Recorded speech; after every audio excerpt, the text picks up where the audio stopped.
going back and looking at these first 3 TV shows, how would you guys rate them against each other? How would you guys see them, just as 3 different TV shows? JP, you want to go first? Still have to think about that, because they're all very different. Oh yeah, for sure. It's for me, it's gonna be like comparing apples and oranges and maybe a mango. You know, I like all of them. Yep. Except, I guess in order, Loki. I mean, you introduce like WandaVision with like the multiverse, and you get hints, and then you get introduced to the street level stuff, like Earth, like what you were saying, the Earth layer stuff with Falcon and Winter Soldier, which is also important. And then you get Loki, which kind of like blows it up, and then it ties it all together. So, it's gonna be hard to like say, I like one more than the other. So, they impact. So for me, I'm very similar with JP. So if you're asking me, I have to actually categorize each. I got to categorize each one into its respective place. So if I go, my favorite in terms of most impactful to the MCU, I go Loki, WandaVision, Falcon, and the Winter Soldier. If I go by the one that I think had the greatest relatability to me specifically, I go Falcon and the Winter Soldier, WandaVision, Loki. But if I go by the one that intrigued me the most, it goes WandaVision. Loki pushed itself up. Like, it would have been underneath Falcon and the Winter Soldier, but those last 2 episodes just pushed it up to the edge, And then Falcon and the Winter Soldier at the end, because I don't think Falcon and the Winter Soldier was very simple. Like, it was just very simple. But WandaVision was the first one that made me have to think about what was a true scope of what was about to happen, And then Loki, it didn't plod. It was a good show from the beginning, but it became a great show at the end. It reversed it did a reverse Game of Thrones, So mean. Yo, they're gonna get all the slander, all of it. Especially for WB wanting to act like it. You know what? That's another podcast. Jason said, they did a reverse Mephisto. They did the reverse Mephisto. They did the reverse because, again, you think about how everyone was hyped for the WandaVision reveal that didn't come.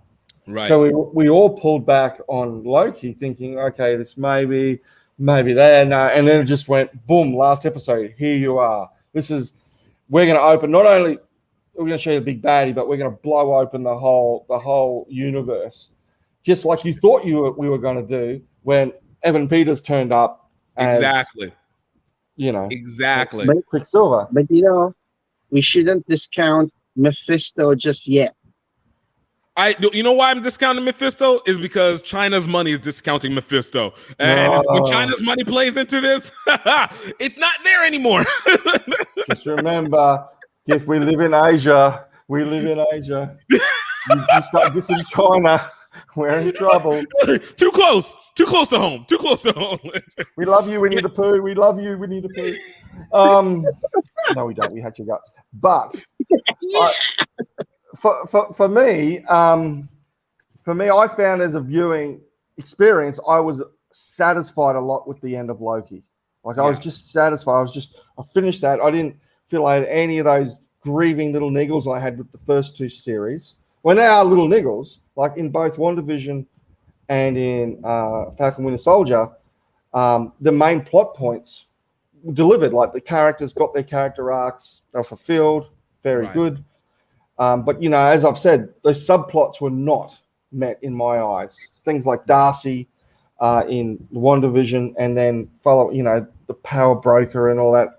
I just wasn't satisfied. So many more questions on the characters than there was on the story. I just wasn't satisfied with Loki. If you go back and look at it, for all of its twisting and turning that it threatened to do, or it was potentially going to do, it actually played it rather straight. Right. As Kane the Conqueror says in that final episode, yes, I use deceptive means, but nothing's really changed about what the very essence of the TVA was. Yeah. It is what it is the whole way through. It is trying to contain time from trying to contain the timeline from a time warp, and that never changes. Like, there's no big Loki type twist. Like he doesn't turn around and do anything remarkable. It stays basically with Loki, Sylvie. That's the prime story, and then of course you've got Judge Renslayer and of course Owen Wilson on the side. But other than that, it doesn't really go much further off that track, and so it's a lot simpler story to tell. You don't think of that when you see it, because you think of crocodile Lokis and bloody Lamentus and all the crazy stuff.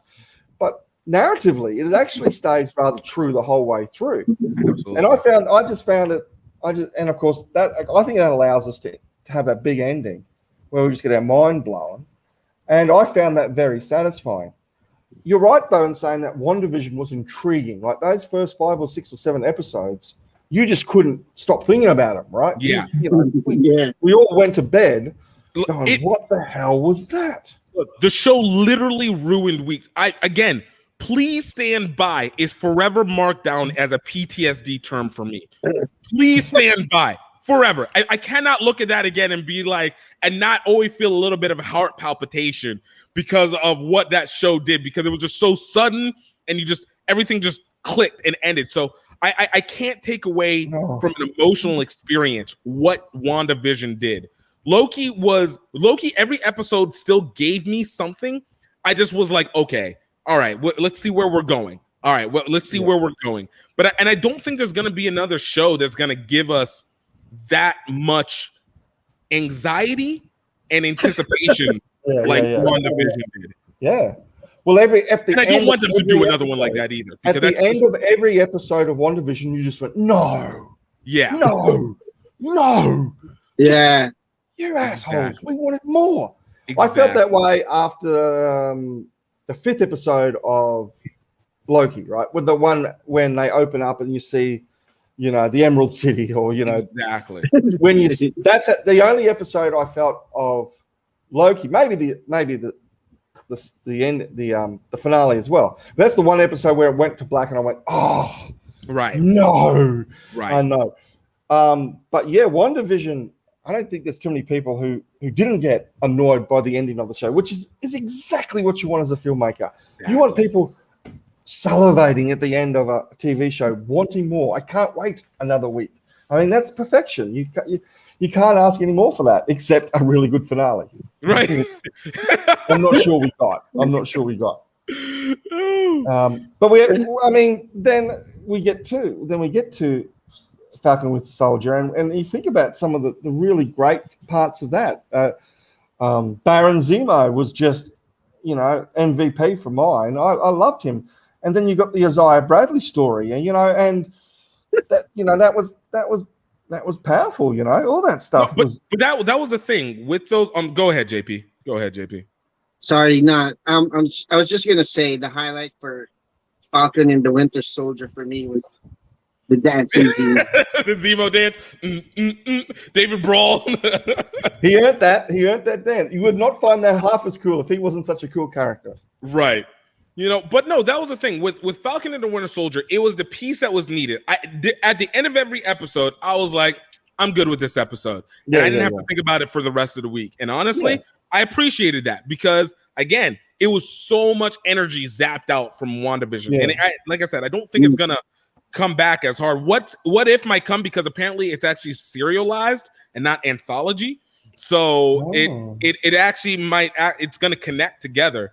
But I don't think it'll have that first scope. But Falcon and the Winter Soldier was just like, okay, here's the points, here's what happened, here's your full hour, and now we'll see what happens next. And every episode, I actually had to think. I was like, oh, right, Friday, it's here. Let me go watch. But I was always ready to go watch, but I never felt like all week, bro, I need to know what happened at the end. What's going to happen in the next one? Yo, let's go. And so it brings it down a little bit in terms of its influence on me, but it also brings it up in terms of in pure enjoyment. Because when you watch it, you got like a pure feeling from that. So, and I think, and like I said, I feel like this is the bounce around. Feige and the Marvel crew, they have done the excellent job in not only creating the storylines and setting up the structure well in advance, but they also have learned to listen to the internet correctly. Like that's the big deal. If you learn how to listen to the internet correctly, you're able to anticipate exactly what it is that they want to see and also still give differentiation where people have to talk about it. And it feels like witchcraft a little bit, but it really is just good psychological studying because like we did with Kang, they knew from WandaVision, regardless, they knew from WandaVision, hey, they didn't do a reveal here and we edited out Doctor Strange's entrance. So here we go. We're going to give you Kang without giving Kang. We're going to give you He Who Remains, but we're giving you Immortus. It's a perfect combination. You didn't give us the real thing, but we gave it to you. You didn't expect it. So even when it comes to Hawkeye, that'll come out, in September or so, or September and July, whatever. Oh, man, I'm going to be on the road so much during September. Oh, man, I got to find a way to watch these movies. But even in those situations, like, you still get, like, we're going to see this topsy-turvy. I feel like every showrunner is literally out to both top themselves while also simultaneously giving up the road path. Yeah, and I think the other proviso we always need to make with both WandaVision and Falcon, which is the effect of the COVID virus had on both of those. It was really quite radical. Into their filming schedule, and I talked to you about loose ends with characters and loose ends with plots, right? In both those series. Well, when you go back and you hear about what scenes were cut and how things were changed, if COVID hadn't come along, what a great alternative universe that would be. Right. If that hadn't come along, I probably wouldn't be saying that. Like, I'm probably shortchanging the makers of those shows because they were hampered by not even being able to get the whole cast together at different points. That's what they had at WandaVision. So Darcy finishes her part in WandaVision finishes so suddenly, so quick. She didn't even make it to the debrief because she didn't like debriefers. Well, they couldn't even get Kat Dennings on set, right? So they had to come up with this lame excuse. So we probably need a bit of leeway there to those guys. It seemed to me hearing that Loki didn't have that kind of problem. And I think, were you saying, JP, that Loki was supposed to go for more episodes and they just cut it short on episode 6? Yeah, right? I read somewhere, or I think I saw in one of the channels that Loki was supposed to be supposed to have twice as many episodes, but they had to cut it short due to COVID. But I don't know how true that is. Yeah. It did. To be honest, it did, to me. I don't know how you guys feel. It didn't feel that way. That felt like. I mean, I remember. I still wanted one. I said it. I wanted on one more episode. Like there was one more overtake. But it still felt satisfying. Like where they ended it, like the need for one more episode is where you want to have your finale. Like where you got a complete answer, but you got questioned and you just like, you'll just give me a little more. So a good anticipation for season 2. Yeah, I'm fascinated to see if Loki turns up in Love and Thunder. Yeah, well, and how do you put him in? I don't know how you put him in there. I mean, maybe because Love and Thunder doesn't come out until 2023, so there's a lot that can happen. It's not that far off, is it? Yeah. There you go. Oh, I mean, a lot. You're right. A lot could happen. I don't know. All right, maybe it's 2022. No, it's 2020. I don't know. It's somewhere in the 20s. Yeah, you got nine of those 20s, to deal with. I just it's gonna be interesting to see how they could plug Loki back in to our timeline. Right. Our timeline without it being our timeline. And making sure that it's not another deception moment. Because if they do it, I always said I don't want them to cheat us of Loki's death from Thanos, from Infinity War. But in this way, I'm actually satisfied with them bringing in this Loki because it's not a cheat. It now doesn't feel like it's a cheat. Like they somehow managed to do the thing that I loathe, but they do it so well that I'm like, no, please give me this. Yeah. Now I actually want to see him interact with Thor now after losing all the weight and everything like that. And recovering from the PTSD to only get it hit again, because the epic journey of Loki and Thor are Loki is tormenting Thor, whether good or bad. Yeah. To tell you the truth, I don't want to see him. I don't think I want to. I'm happy for Black Widow, Captain America, Iron Man, and Loki to have died in Infinity War Endgame. I'm happy for that to say. And to do, I wouldn't even. No, I am. I just think, as what Robert Downey Jr. said, on Joe Rogan, when Joe Rogan says, "Is Iron Man coming back?" and he says, "Do you want him to come back? Do you want us to take back that death? Yeah. Do you want us to undermine that death scene at the end?" I don't. Right, and thankfully, I'm glad that Robert Downey Jr. is retired. Him and Chris Evans are the only two that didn't come back for What If as voice actors. Right. So that's pretty significant.